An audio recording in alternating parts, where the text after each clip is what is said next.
सर्वविश्वन्यस्तपादपद्मायते वामहस्तालोलवेदशास्त्रायते ज्ञानसूर्यायते दत्तरूपायते श्रीवेणुगोपालकृष्णाय वन्दनम्।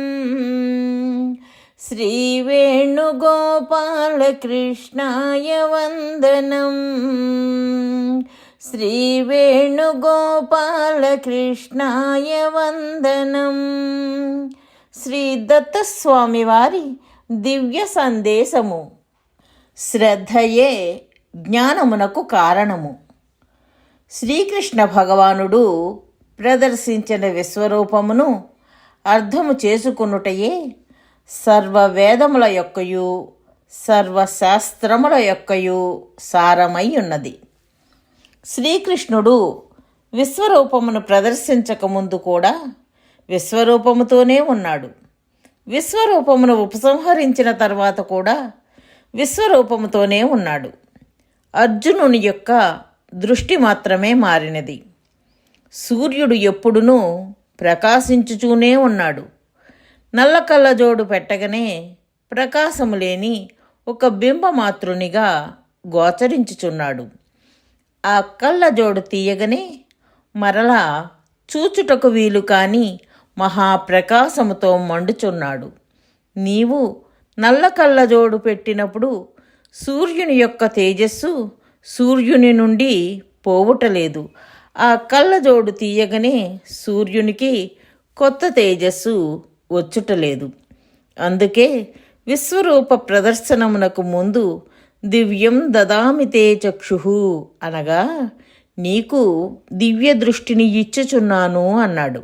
అనగా నీ కళ్ళకు ఉన్న నల్ల కళ్ళజోడును తీసివేసి నీ యొక్క స్వభావ సిద్ధమైన సత్యమైన దృష్టితో నన్ను తిలకించుము అని అర్థము.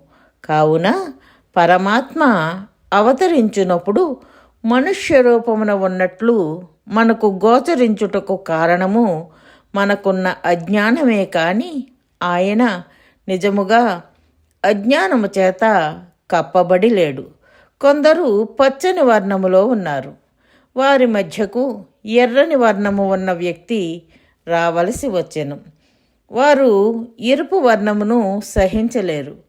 అప్పుడు ఆ పచ్చని వర్ణము కల వారి కండ్లకు పచ్చని వర్ణము కల కళ్ళజోళ్లను పెట్టించినాడు. ఇప్పుడు వారి మధ్యకు ఎర్రని రంగు కలవాడు వచ్చినాడు. కానీ వారందరికీ వారి కళ్ళజోళ్ల ప్రభావం వలన వాడు పచ్చగానే కనిపించుచున్నాడు. ఇప్పుడు వారిలో ఒకరి యొక్క కండ్లజోడు తీసివేసి వాని యొక్క స్వభావ సిద్ధమైన సత్యమైన దృష్టితో తనను చూడమన్నాడు. అప్పుడు వానికి ఎర్రని రంగుతో ఈ వ్యక్తి కనపడినాడు. వారందరికీ ఎరుపు రంగు చూచిన భయము కాన వాడు భయముతో కేకలు పెట్టి నీవు మరలా పచ్చగానే కనిపించమని ప్రార్థించినాడు. అప్పుడు ఈ వ్యక్తి వానికి మరలా పచ్చ కళ్ళజోడును పెట్టి పచ్చగా కనిపించినాడు. ఇదే విధముగా అర్జునుడు మాయయ్యను పచ్చ కండ్లజోడును పెట్టుకున్నంతకాలము కృష్ణునిగా కనిపించినాడు. సర్వజీవులకును ఈ మాయయ్యను కళ్ళజోడు జన్మ నుండి మరణ పర్యంతము ఉండుచున్నది. ఈ కళ్ళజోడే అహంకార మమకారములను రెండు కంటి పొరలు. స్వామి యొక్క నిజస్వరూపమును దర్శించకోరినప్పుడు స్వామి అర్జునుని యొక్క కళ్ళజోడును తీసివేసినాడు. అప్పుడు అర్జునుడు తన నిజ నేత్రములతో సత్యమైన దృష్టితో స్వామి యొక్క నిజస్వరూపమును చూచినాడు. దానిని చూడలేక భయపడినందున మరలా అర్జునునకు ఆ కళ్ళజోడును పెట్టినాడు. కావున పరమాత్మ అవతరించినప్పుడు తన యొక్క నిజస్వరూపముతోనే క్రిందకి వచ్చినాడు. దానిని జీవులు చూడలేరు. కావున మాయజీవుల కండ్లకు స్వామి మనుష్యునిగా కనిపించు భ్రమను కలిగించు కళ్ళజోళ్లను పెట్టినది. అవా అనగా క్రిందకు, తర అనగా దిగుట. ఒక వ్యక్తి మేడపై నుండి క్రిందకి దిగినప్పుడు తన నిజస్వరూపంతోనే క్రిందకు దిగుచున్నాడు. అంతే తప్ప క్రిందకి దిగినప్పుడు ఒక ముసుగు వేసుకుని దిగుటలేదు. కావున పరమాత్మ అవతరించినప్పుడు నిజముగా మనుష్య శరీరమును ఆశ్రయించలేడు. ఆయన మనుష్య శరీరములో ఉన్నట్లు మనకు మాయ భ్రమను కలిగించుచున్నది.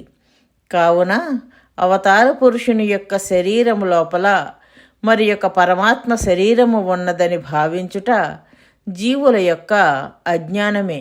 పచ్చ కళ్ళజోడు పెట్టుకున్నప్పుడు ఎర్రని వ్యక్తిపై పచ్చరంగు పూయబడలేదు.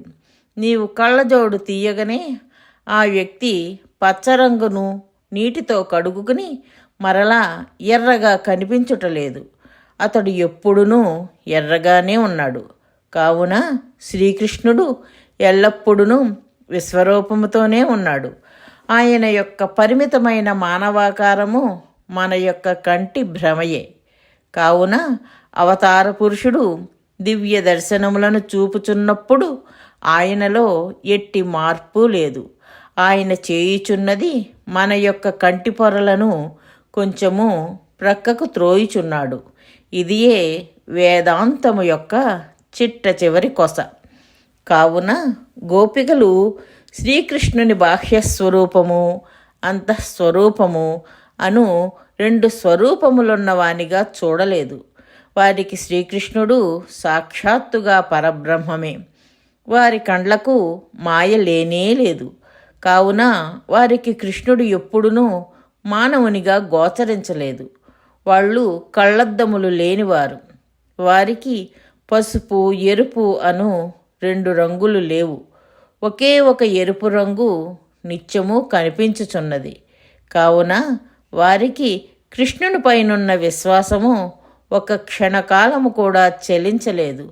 వారికి ఈ మాయ లేకపోవుటకు కారణమేమనగా వారికి ఎన్నడూనూ అజ్ఞానము రాలేదు. ఏలననగా వారి జ్ఞానము అగ్నివలె ప్రకాశించుచున్నది. వారు ఎన్నో జన్మల నుండి నిద్రాహారములు లేక ఏ ఇతర విషయమును మనస్సునకు రానీయక నిరంతరము భగవంతుని సత్సంగములో కోటాను కోట్ల జన్మలు గడిపిన బ్రహ్మర్షులు. వారికి కల ఆ నిశ్చలమైన శ్రద్ధయే వారి బ్రహ్మజ్ఞానాగ్నికి కారణము. శ్రద్ధావాన్ లభతే జ్ఞానం అనగా శ్రద్ధయే జ్ఞానమునకు కారణము. శ్రద్ధ లేని కారణముననే జ్ఞానము బలహీనమై అజ్ఞానము ఆవహించుచున్నది. మిథిలా నగరము తగలబడుచున్నను బ్రహ్మజ్ఞానము ఆస్వాదించు జనకుడు లేచిపోలేదు. ఆయన యొక్క శ్రద్ధ ఎంతయో ఆలోచించుడు. మనము సినిమా హాలులో కూర్చున్నప్పుడు నల్లులు పీకుచున్నను, దోమలు రక్తము త్రాగుచున్నను, తలుపులు బంధించుట వలన ప్రాణవాయువు లేక శ్వాస ఆడక ఆయాసము వచ్చుచున్నను, ఇంత ఏలా పిడుగులు పడినను చలించము. ఆ పిడుగు మూలకముగా సినిమా ఆగిపోయినప్పుడు మనము ఈ లోకమునకు వచ్చి ఏమి జరిగినదని ఆలోచించదము. కానీ సత్సంగము ఉన్నప్పుడు లేక పురాణమో భాష్య ప్రవచనమో వినుచున్నప్పుడు చీమ చిటుక్కుమన్నను ప్రక్కకు చూచెదము. అన్ని ముచ్చట్లు అప్పుడే వచ్చును. ఏ పనియు లేకపోయినను కొంప మునిగిపోయినట్లు లేచిపోయేదము. పొయ్యి మీద పాలు పెట్టి వచ్చి క్షణమే అయినను అవి పొంగిపోవుటకు ఇంకను ఎంతో సమయమున్నను ఆ పొంగు సాకుతో వెంటనే లేచిపోయేదము. ఇది వీరికిని రాజ్యము తగలపడినను లేవని జనకునకు ఎంత భేదము గలదు. కావున పరమాత్మపై నిజముగా మనకు శ్రద్ధ లేదు, విలువ లేదు. లౌకికములకు ఉపయోగించునేమో అని, మరణానంతరము రక్షించునేమో అని అదియును కొందరి విశ్వాసము. అనుమానముతో మనకు శ్రద్ధ లేకపోవుట వలన బ్రహ్మజ్ఞానము మనలో ఇముడుటలేదు.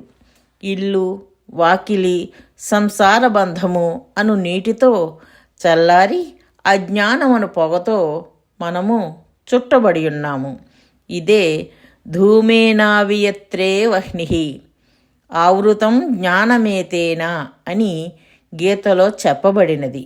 ఈ అజ్ఞానము యొక్క పొరల వల్లనే మాధవుడు స్వస్వరూపమున క్రిందకు దిగివచ్చినను మనము ఆయనను గుర్తించలేక మానవునిగానే చూచుచున్నాము.